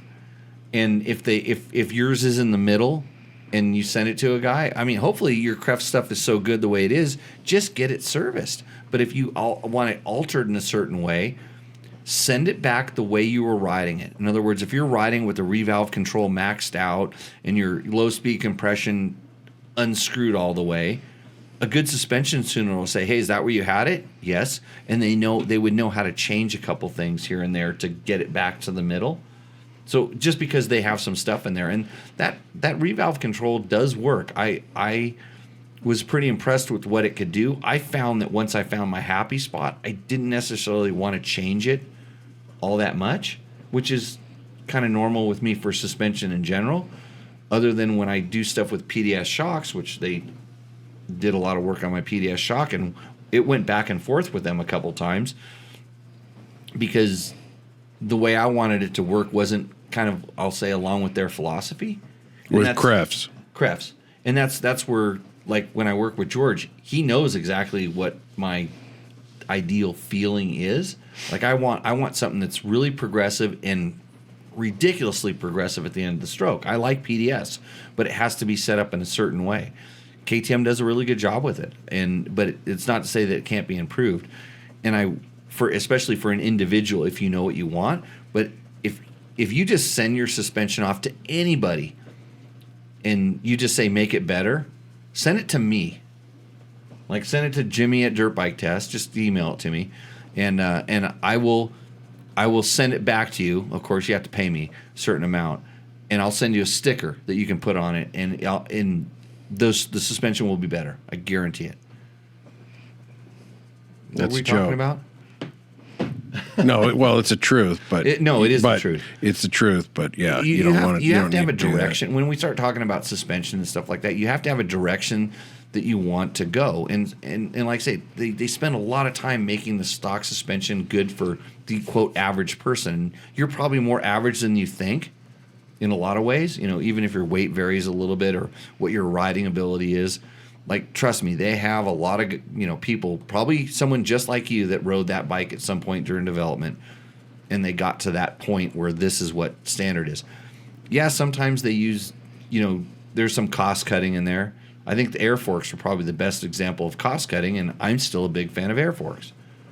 Although the best forks are not air forks. One of the big takeaways I got from being around you was, don't be afraid to play with that stuff. It's not undoable. Crank them all the way on, crank them all the way off, and see what it does and play around. You might surprise yourself. What did Brian say about Kraft up there? I can't read it because Brian says, you Kraft refused to update let me a have couple the whole hours ago, the script. decision is 100% on the owner, not health, not legal, nothing else. They're working on other suspension guys to make sure their stuff continues to be serviced. I think the guess about the Cushcore mountain bike tire is probably good, easier, more profitable. Yeah, I don't know. That's kind of like, I don't know. I don't want to. Yeah, It's kind of like the two-wheel drive guys, right? They're kind of Like spending Christini. efforts other places. Man, when you can sell mountain bikes like they're going out of style, you don't spend a lot of time investing in motorcycle stuff, or or fighting the motorcycle industry that's waiting for your patents to run out, or trying to figure out a better way to do it when nobody's found it yet. There might be. Man, Let me read it. You people are missing out on all-wheel drive adventure bikes. Just look at the video. I know this guy, like Jim over here, shot that awesome video of me riding the adventure bike. Remember that? You were The standing better there shot watching. would have been when I discovered that move and did it first, because I just put both my feet straight up on the pegs and then put the throttle, and you just couldn't help yourself. You gave that little bit of push off in that. Oh, That little bit, you really did. Just In the video? instinctively, and I don't have those instincts. yeah, okay. But anyway, Well, your yeah, legs aren't over long enough. how many? Yeah, no. How If many I views push are on that? off, How many views are on that video? Hey, if you're watching this, go Yeah. search all-wheel drive adventure bike and watch that There video. you go. Know that George shot that on an iPhone 8 or something. I don't know. Back then, but It yeah, doesn't matter. That's pretty amazing. And there's another one It's that making slipped me- by. it's If making that me one would have millions- been it's set ma- up to monetize that one. It's making me millions Can you of dollars imagine? on YouTube. I'm like Mr. Whatever, Mr. YouTube or how. Can you whatever that guy's imagine name what is. you'd have after all that? If I would have monetized it when it first came out? Just remember, it all started when you got Insta. Who's going to watch a 30-second video to watch a 27-second video? Let's go over a couple more of these. I'm going to read the comment and then go back as to who said it. The Countershock guy says he's going to call. Actually, the Countershock, I need to call you, the Countershocks guy, because remember we tried to put the Countershock on the Tenere, and the clamps are wrong. Oh, I don't remember that. Who was there? Oh, Jim was there. Jim's running it still, aren't you? No, I came stole up. it back. No, I stole it and took Okay. it. Trevor has it now. Countershock currently in extreme testing here at Dirt Bike Test. So we talked a lot about the Countershock and different marketing ideas he may want to hear about that we have for it, like the forward back one. Anyway. Forward back Countershocks? Yeah, Take the twitchiness. like a Out of the throttle. put like a big one that runs forward and back on the bike. keep you Oh, from jumping boy. around. What do you think Yeah. of that, Jim? No. Hey, so here's somebody wrote in, your videos always make me feel inspired. And so who sent that in? At Buy YouTube Views 960. Buy YouTube views. Yeah. 960. Okay. I wonder what that is. That's just a loyal lister, Actually, right? I wanted to put. There's one more email that I did not put on your question read sheet tonight that I wish I would have put on there, but reminds me. No, that's what you say. You know, it could have been on any video, anything. Our videos make you feel inspire you. Great. Hey, I'm inspired. I'm inspired by that inspiring comment, and I think in these times Okay. that's important. pick up your glass and I'll get through a few more. It says, very good to know. Thanks from Dave and Stangerlin. Okay, great to know. Well, so that's what the was thing very about our, good to know. A little context it here. could that one could be on any of our videos. Yeah. Any of them. Just clamp and pack, baby. That's right. Like this video. This is the clamp and pack episode right here. Clamp and pack, you could save a life. I was hoping that you would have got a little deeper into that clamp and pack, but it's okay. It's R-rated. You know, there's mild nudity. It's not X. You want to know? I have a photo right here. I'm going to hold it up in front of the screen here. Just don't hold it in front of my gold medal behind you. It's a picture of me on a Husaberg. That's me on a Husaberg, and you know what I'm doing right there? About to fall off? No, clamping and packing. Oh. Yeah, because like when you're on a Husaberg, George, There you go. like, do you know how much power one of these things has? Tip that thing up to where it really was oriented to Earth. Oh, like this? Like when that's how it's Yeah, there really you going go. down the hill? There you go. We went down something like that, huh? It had a face that dropped off. Yeah, so I have a picture. Did that of, surprise you a little when we dropped over there and it got a that's little? a picture of me on a Husaberg, clamping and packing. Did you let go of the bars then? Yeah. Something we try not to talk about too much about on this show. Gives Cruising you all the- 7749 fans might have to upgrade from my 2020. Okay, George, I just got a notification on my phone. Somebody just bought a Tech Talk Taco Tuesday T-shirt. Ping, ping, ping, that Oh, baby. yeah, hold on. That's almost as good as riding a Husaberg. You know, it's like the telethon when And somebody, for puts, that, I'm going to put a Tech Talk Taco Tuesday T-shirt on George. Yeah. Hey, Jimmy. Somebody just bought one of those. Yeah. Yeah, super good times. Now, Okay, now thank he's you, on. everybody. Now he's only down $1,299.98 on that whole investment. Right. I'm pretty sure that I'm going to lose a lot of money on this. And I tell you something. You're good at that, though. You know, everybody should excel at something, and you excel at bad money. You know, repelling or whatever. You repel money. Speaking of that, You know, you don't half-ass it. It's that race mentality. You go all in. The Hot Shoe Hall of Fame is happening in January. And you going to go? I don't know. I got to get a date. Okay, we're gonna go. We're gonna go to And the then- Hot Shoe Hall of Fame. I hope I didn't schedule school on top of that, but we'll go anyways. We'll drive into Vegas. We're gonna go there, hang out, meet some legends that are getting inducted. I don't know how I got in that thing. I think it was by mistake. They thought I was a good podcast host, and they found out I used to race motorcycles, and I got in. It's because I have 4 gold medals, George. Well, not if you one. don't know, yeah. So it's what's the business called where they do that? That's Gene Woods. Gene Woods Racing Experience. Racing Experience. It's in Fremont Street in Vegas. In fact, if you look right back up here, there's a Racing Experience winner medal. Hey, this that's is hanging actually, somewhere around. This is these actually smaller Gene medals. Woods right here. Oh, is it? Yeah, that's wow. Gene Woods on a speedway bike. Speedway. Yeah, so Yeah, no, we got to go over there and just do go karts again. I We'll was start- hoping these guys would be around longer and we could go over there. Oh, and wait do a minute. go-karts. You're not leaving till 1, right? No, I fly out at 1:30. Oh. Yeah. Maybe I don't know what time they open. Maybe we can make it beforehand, then you can drop me off on my mountain bike. I go kill myself. Might have to upgrade from his 2012 what? Do you have any idea? Cruising 7749? Yeah, he's talking about a Yamaha WR450, of course. Okay. It's hard for you to know this because I was running short on You don't. time Yeah, here. you never put any context in these. Well, I used to, but then it took extra effort, and I don't really want to get into that. But the back to this whole premise of the show starting out the way it did. Like you told me, and I quote, "Why don't you sit over there and push the buttons, and I'll handle the rest." Yeah. Got off to a little slow start. How did he do? Did he pick it up? He took Well, you control? kept interrupting me. You didn't no, just push a button. You're gonna have to review this. Anyway, Yeah. But I was over here, you were trying to lure me away from my hard work, and I was over here diligently producing. this is all just it's a very Hearsay? scripted. How do you think you got a T-shirt on right now that you can't even control? That was me. Yeah. And I can even go to mine and I can put a T-shirt on me too. Look at that. Look at There you go. How cool is that? Like I do things here. Yeah, I'm way better of that button monkey pushing than Yeah, we were out riding and shooting shotguns, and you were in here in front of your computer tax screen, forms, Jimmy. insurance. You love that. Trust. Yep. If people were nicer to me, you know how many motorcycles I have? I could just put your name next to it, and then it could just go away when I die. Yeah, but there's not a lot of motorcycles out there that are They're that valuable. yeah. Got some somebody wants. Husabergs. So let's read another one. Your vlog has been such a source of comfort and inspiration for me, especially during this past year. I appreciate how honest and vulnerable you are in sharing your experiences, both the highs and the lows. Watching your vlog feels like catching up with an old friend, and I always come away feeling more connected to the world around George, me. slow down. Can we? I wish I could put some stripper music on, but I want to start taking my Some clothes off right now. saxophone. Saxophone? Sax music. Okay, hold on. Thank Start you for taking my being a clothes off. bright spot in my day. Again, from at you. Oh, I thought you're I'm really gonna undress. got your.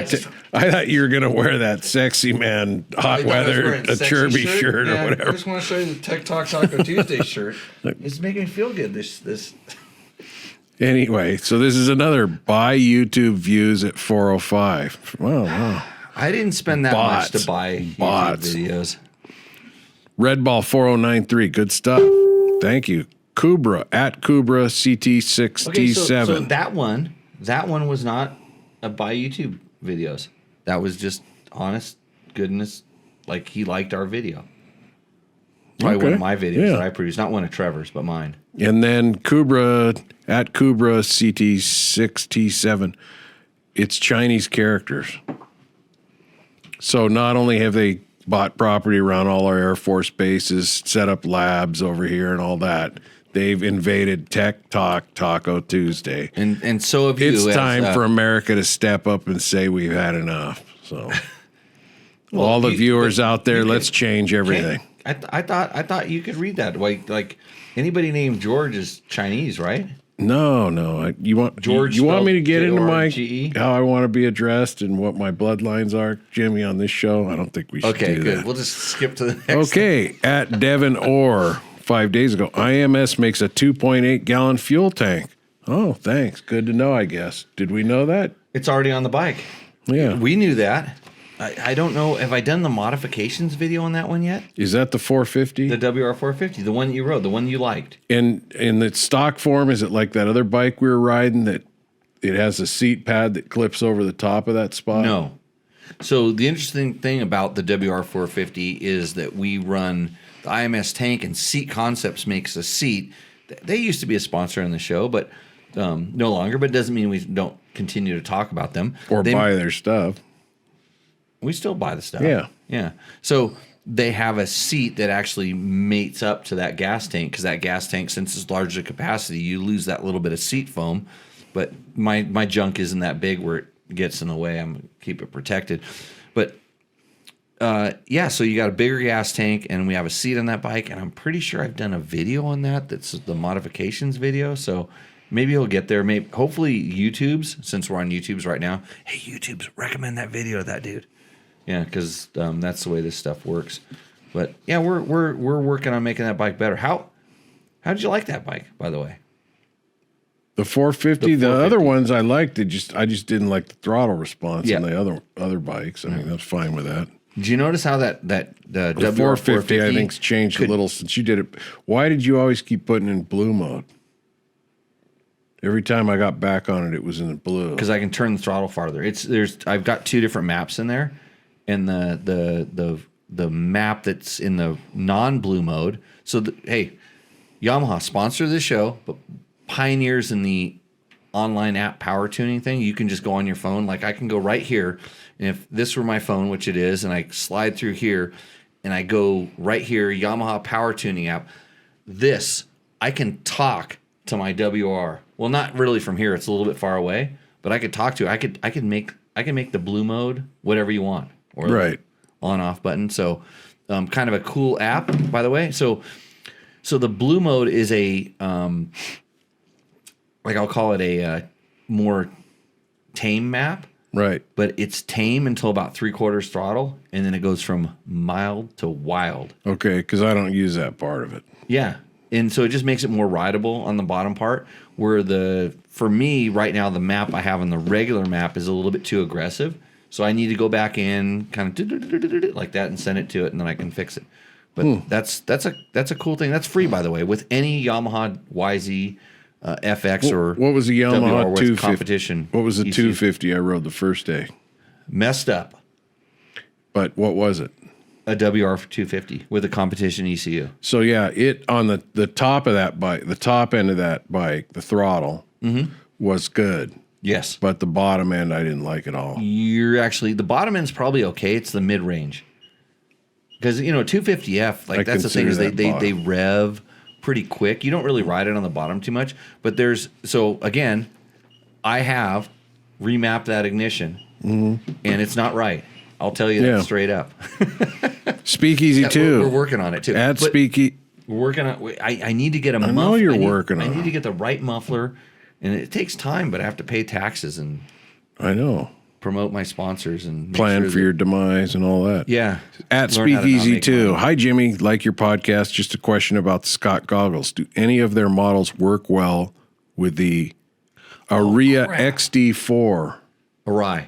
But he said Aria. Aria. All right, I don't know.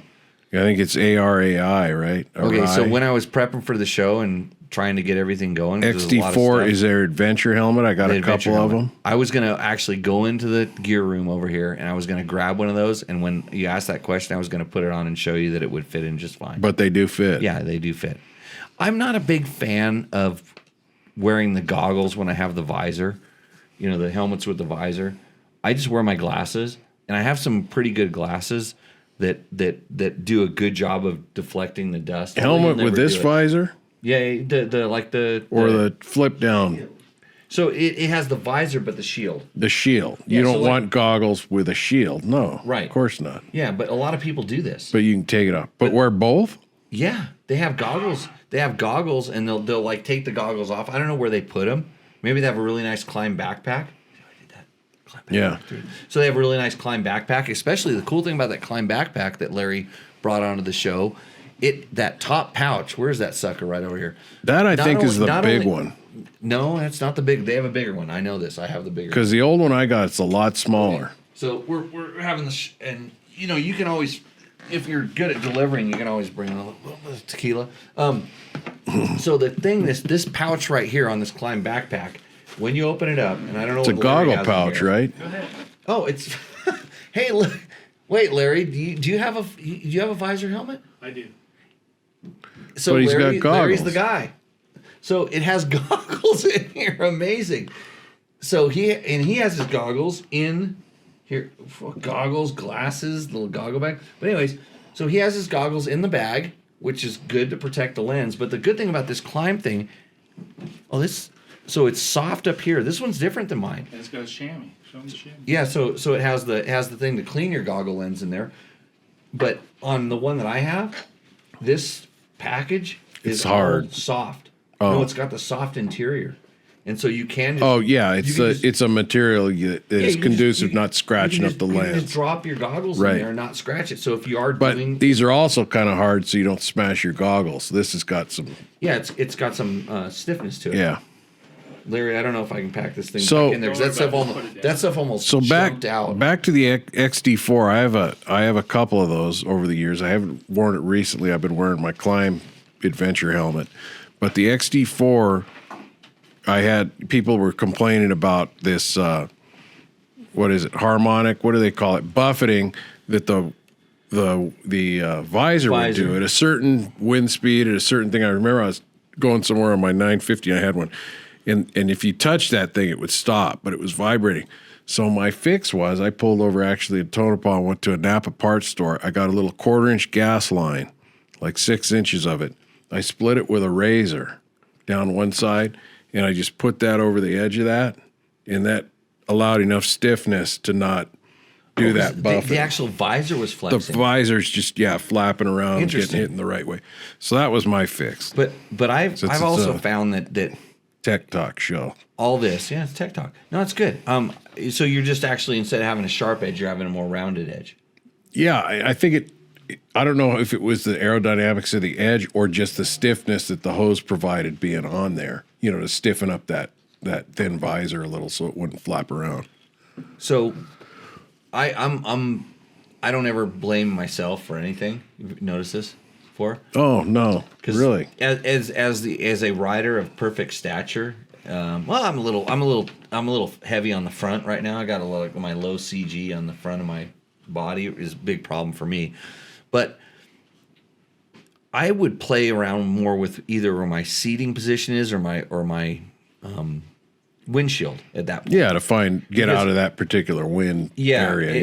Because if it's me on my bike with my gear, I want my bike to fix me. I want to be able to I don't want to have to fix my gear to fix my bike. I don't know how Yeah, I thought 6 Explain. inches of gas hose was a quick, easier fix Oh. than buying a windshield or taking a Sawzall to it to cut it down an inch. Isn't yours adjustable a little bit? On the 950, I don't think it was. Oh, okay, this This was on my old 950. 950. Yeah, on certain bikes they're adjustable, and other one, but But I got to tell you, on my 790, I got a wind issue. have you tried putting the hose on the top of the No, I didn't try that. But Yeah. that could change. change too? So, anyways, this is And it also, but here's what I remember too. Now that I think about it, it also was doing stuff when I'd get like crosswinds and things like that Right. would come in and make it vibrate. So I went straight to the source okay. of that. So That makes sense. Yeah. So you're sitting here listening to two guys discuss a kind of common problem, which is buffeting on adventure bikes and different things, and how we would attack the problem. Yeah. I'm not, and I didn't write. I should have attacked you and told you how stupid that was, that you should do it my way. okay, Okay, and then you should tell me that I I'm can an be idiot too. attacked. I'd like for the listeners out there just to put up one short example, if they can think of it, of some clever little thing they fixed on the trail or whatever. Some of you guys listening, something you Yeah, thought of. it might spur an Just some interesting little thing. We've discussion. all heard those stories about. Or you can have an awesome Tech Talk Taco Tuesday T-shirt. Are you sick of this? Hearing this yet? Because look, George just got one. Yeah, look, George got a Tech Talk. Look at you. Look a little better than me though in that shirt. Well, I look a little better than you, Lucky you period. can't It's see a curse. right below here. It's a curse. Okay. Next question. Scott, that was okay. At Melissa Ward 2720, it might just be me, but I've never been riding a dirt bike and thought, you know what, this could use traction control. Okay, so she's saying a dirt bike could use traction control, and guess what? Well, that's some dude using his wife's YouTube account, I'm pretty sure. And I think we Okay. got this one in the last show, but yeah. Have you ever been riding a bike and thought it could use traction control? Have I thought I could use traction Yeah, so control? you're riding a bike and read the question one more time. It might just be me, but I've never been riding a dirt bike. I've never been riding a dirt bike and thought, I understand the question. And thought, you know what, this could use traction control. So this person's saying they've never ridden and thought they needed it or could use it. Right, it never occurred to him. It never, right. Or right. you're just riding along and you're doing stuff and you go, man, I wish I had traction control. Yeah. So this question was on last week's show. I think it was kind of at the end, but I wanted to touch on this. That's why I threw it back in there. I totally agree. I don't think I've ever ridden a bike and said, I wish I had traction control. And because when I'm riding, my wrist turns both ways. And I'm very keen to what my rear tire is doing, like spinning or not. And some people aren't. And this is the interesting conundrum we're getting into, and whether we're going to talk about ABS or traction control or different things, stability control in vehicles and all this stuff. They're putting features on vehicles that are designed for safety, and for whatever reason I don't know, but on motocross bikes, for instance, because we grew up with bikes like, anybody ever ridden a TM400? Ever ridden a Suzuki TM400? Dating myself. Yeah. Is it an old two-stroke? Yeah, old two-stroke. Maybe, and I'll just step a few generations up, like a Husaberg 650. I've ridden one. Right. Yeah. Do you ever think that thing needs traction control? No. Every last second you turn the throttle one bit, it needs it because it's going to spin. So You know how powerful that thing was, right? Did you ever get to the end of the throttle? yeah, actually I did it. It kind of peaks pretty quick. Real torquey. There's no point in going way wide open, I didn't think. Yeah, the because how low is were the you wah, were wah, getting wah, up to about isn't it? like 8 or 9 o'clock, and you didn't want to go to 12. What the hell? No, I don't get up to 8 or 9 o'clock. I'm asleep at 3:30. Right. So, but we've kind of older guys. We're used to, controlling the throttle. Like if I turn the throttle and it starts spinning, and I don't want it to spin, I back it off. And if I turn the throttle and it spins and I want more, I turn it more. I use it. And the problem is when I'm on a bike that has traction control, if I turn the throttle and it does what it does, and there's two different kinds of. Let's talk about that Honda. Oh, the peanut gallery just woke up. Yeah. So the Honda Transalp has 4 or 5, I don't know, levels of traction control. I don't know. Because I didn't understand it. There were a bunch of little circles with little dials. It's got an instrument cluster on it. That the good thing is at least they tell you when you learn which button, when you're looking at the screen, it tells you which button to push to get what you want to. The old one didn't have that, and God help me on the Africa Twin if I could figure out, hey Victor, you know this, if I could figure out which button to push to get what I really wanted out of that motorcycle. But so traction control on that one is done by rev cut. So it starts introducing a rev limiter or a spark kill, like every 4th RPM, every second, whatever it is. It goes bub bub bub. It does that. Where on some of the more modern bikes that use fly-by-wire, they actually adjust the butterfly valves for you. Both of them for me have the same effect, but boy is the rev cut one horrible to me. And I think we all would agree. What's my 790 have? Butterfly valves. So you turn the throttle and it says no, you don't, and it doesn't open it up. So it's like you turn it and it just goes. It won't keep opening it. Where the rev cut one, you turn it and the butterfly valves go open and it just goes boop boop boop boop boop, and it kills the ignition. Which is the problem is sometimes I want to spin it up to make it do something, and then it starts rev cutting, and then we start getting into a fight. Right. No, I get that, but I still think there's kind of some. I'm not as just a hater, I guess, of it, and I played with it when I first got my 790. Now I kind of just leave it in that rally, Pro, which is very limited, if any, traction control. Just do it, but. It also was kind of cool because, like you say, the Recluse taught you how to use that very, very low RPM. Because you didn't trust yourself to be that jumping good on around the the clutch or to whatever. use that low RPM, and the Recluse told you where all that power was. So with this traction control on my 790, I remember the first time I was really using it, Jim and I were riding around St. George, just on 2-track roads and gravel roads and stuff, and I put it in a whatever it was. I don't know if it's a 1 or 10 or whatever. But the traction control was very aggressive. It was using a lot of it, and I was surprised at how quickly it could accelerate me over changing terrains and stuff. Right. You know what I mean? Well, and that was where if I was doing it, I probably did this. How I did it? How did you do it? I put it on that mode and I whacked the throttle and I held it and it went, it took off. You turned your brain off and let the machine take over. Exactly. So welcome to the future, everybody.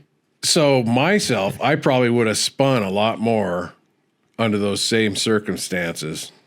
Right. Trying to catch up and find it, with my terrain reading and ability and everything, I would have spun up a lot more and probably not accelerated as quick is that traction control. This is interesting. In a lot of the testing that I've done in different things, I've done a lot of stuff with ABS, like ABS versus human. Well, I poo-pooed ABS a lot in the Right. beginning And- on the straight bikes because it didn't work well. Right, and it's gotten way better. It's crazy now how good it is. It really is.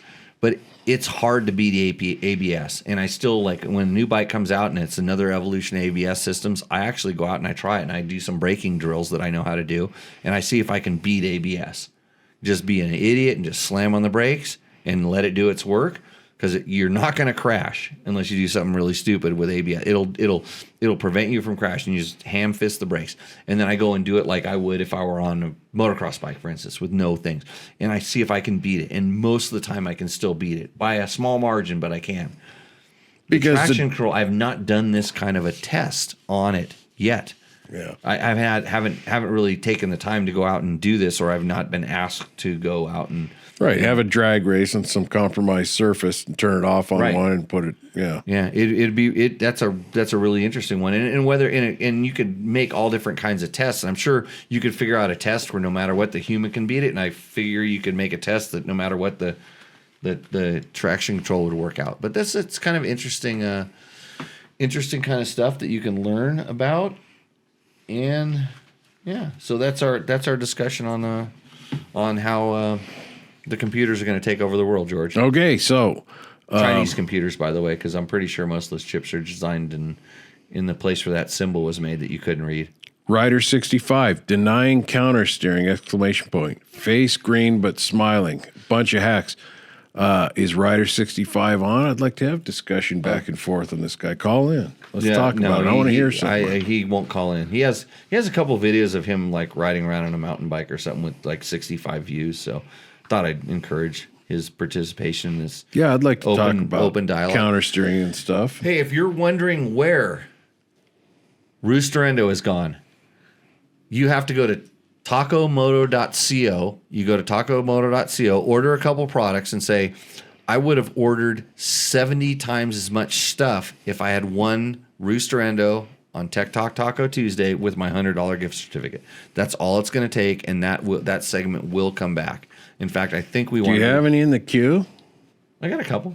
Well, bring them up. Let's do one. That requires show prep, George. No, it doesn't. Just put the picture up. Let's talk about it and read about it. Okay, so the picture is on the computer that's over there, and it's in a file in a thing, and I have to send it over to this computer, and then I have to actually load it up so that when we're sitting here on this show and you're trying to what do you got right here? When you're trying to co-host my show, then this guy is trying to do his job, but you're sitting here and you're wearing a Jimmy Lewis.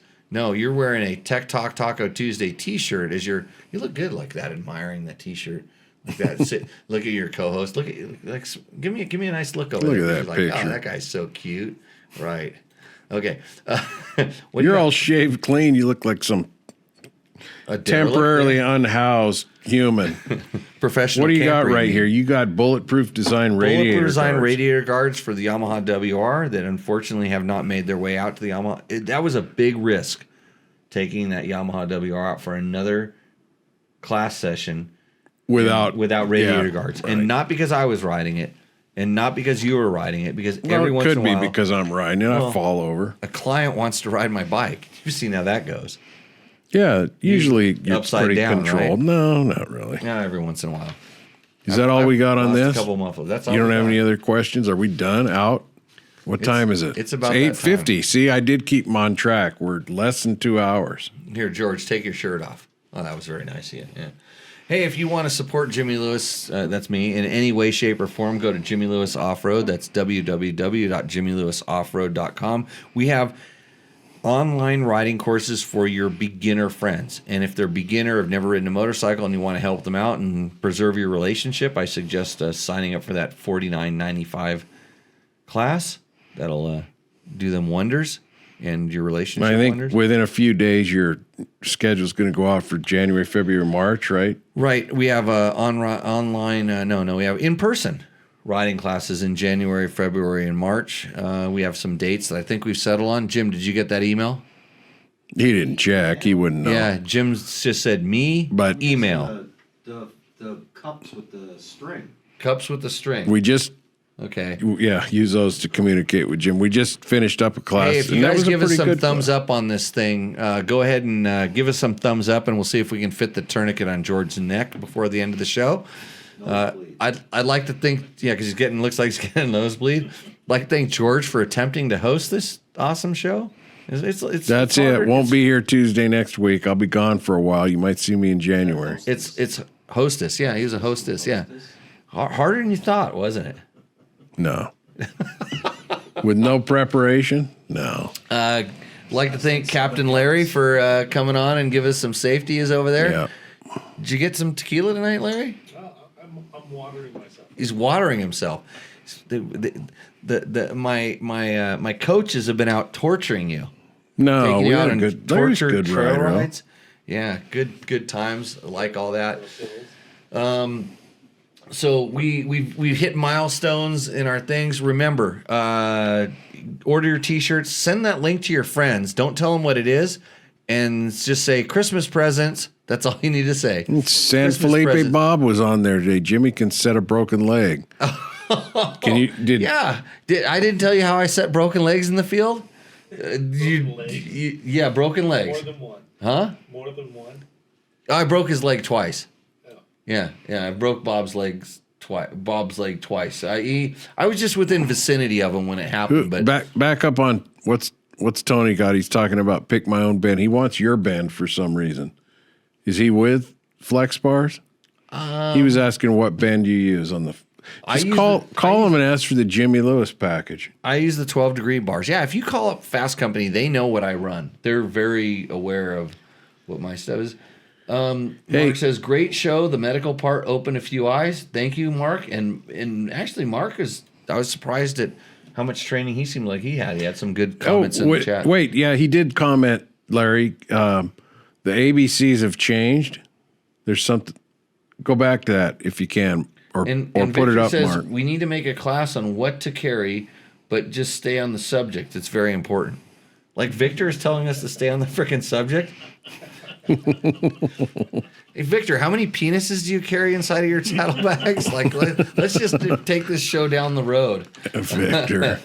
And Having met Victor briefly, actually face to face, I never would have thought that guy's as funny as he is. He came out here once and he was so quiet. Just, wow, this is where Tech Talk takes place. We did a little flat track stuff, and he's pretty.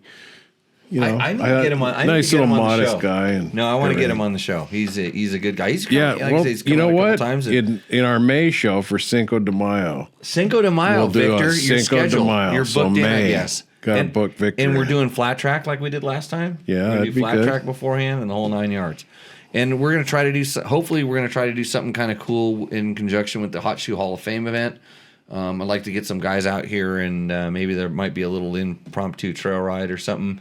Again, thanks to Jerry B for all of our art designs and things like that. All of our sponsors, Fasst Company Flex Handlebars, Taco Moto, that's tacomoto.co. And hey, we had a good class. We had some guys that a lot of them know come to the class. the Moscow Moto guys. Moscow Moto team Right. came through. They're doing their thing. They've been doing a bunch of filming and everything. We had Travis, Yep. who's really good rider, accomplished rider. He came out, took the class. Travis did. He challenged me as a coach because he did my drills properly, and when you do them properly, I need to help you kick it to the next level. Like when you make the drill look easy, like because everybody asks, how do you have a class where you can have like novice riders and expert riders in the same class? And it's like, well, the problem that the experts have is the same problem that the novice is struggling with. They don't realize it, but it's really simple stuff. But he was making it look easy. He made the drill look easy. I'm like, okay, we're going to show you what the next level is, how to kick it up a notch, how to really be aware of it. And from what I could take from him, he was kind of surprised by some of the stuff I told him. And then he go, do it. And you could see it processing. In the beginning, it didn't make sense because that's not the way he's doing it. But then when he started doing it, he goes, oh, I can see how this is opening up a new window to a little bit of takeaway, whatever the from next level is. And something I remember he pulled up to me, and it looked like he was kind of really clamping onto the bike with his knees or something. And I said, I'm really not one to speak. You know, I don't have much Oh, to grab say me to that you. bottle, Larry. Whatever this stuff was. I We said need to show something that like, on the show. Thank you. I don't know what to say, you know, but just try this for, you know, grins and see what happens. If it doesn't work for you, go back to whatever you're doing because you're doing really well. But yeah, we had him. Pete came out, who's the owner Right. of Bosco Moto. He was a good student, good Right. guy, and had another friend out here. She did really well. Really saw a lot of improvement between the beginning and the end of the class. Okay, enough ads. but Can yeah. we talk about me again? No, Okay, good. So that means we're going to have to end this show. Thanks, everybody, for joining in. Again, yeah, thanks, everybody, for hosting. Mark Daniels had some Grand Mayan. I'm going to finish this off by... I just had a sip of Bailos Gallardos. Gallabose. Pronounce? Yeah. Extra Añejo. Super good.